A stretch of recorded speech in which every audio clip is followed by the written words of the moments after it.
எரிவாயு சிலிண்டர் விலை உயர்வால் தமிழ்நாட்டின் இயல்பு வாழ்க்கை பாதிக்கப்பட்டுள்ளதாக இந்திய கம்யூனிஸ்ட் கட்சியின் மாநில செயலாளர் மு. வீரபாண்டியன் தெரிவித்துள்ளார். எரிவாயு சிலிண்டர் விலை மற்றும் ஆட்டோ கேஸ் விலை உயர்வை கண்டித்து சென்னை வண்ணாரப்பேட்டையில் இந்திய கம்யூனிஸ்ட் கட்சி சார்பில் ஆர்ப்பாட்டம் நடைபெற்றது. அக்கட்சியின் வடசென்னை மாவட்ட தலைவர் வெங்கடேஷ் தலைமையில் நடைபெற்ற இந்த ஆர்ப்பாட்டத்தில் இந்திய கம்யூனிஸ்ட் கட்சியின் மாநில செயலாளர் மு. வீரபாண்டியன் கலந்து கொண்டு ஒன்றிய அரசுக்கு எதிராக கண்டன முழக்கங்களை எழுப்பினார்.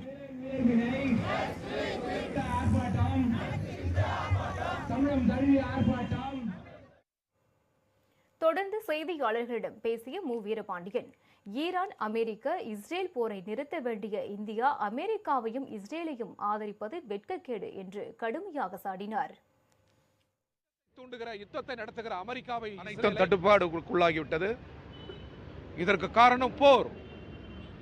அமைதியாக இருந்த மத்திய கிழக்கில் இஸ்ரேலும் அமெரிக்காவும் தீ வைத்து அந்த நாட்டையே எரிக்கிறார்கள். யுத்தத்தை தூண்டுகிற யுத்தத்தை நடத்துகிற அமெரிக்காவை இஸ்ரேலை ஆதரிப்பது வெட்கக்கேடு.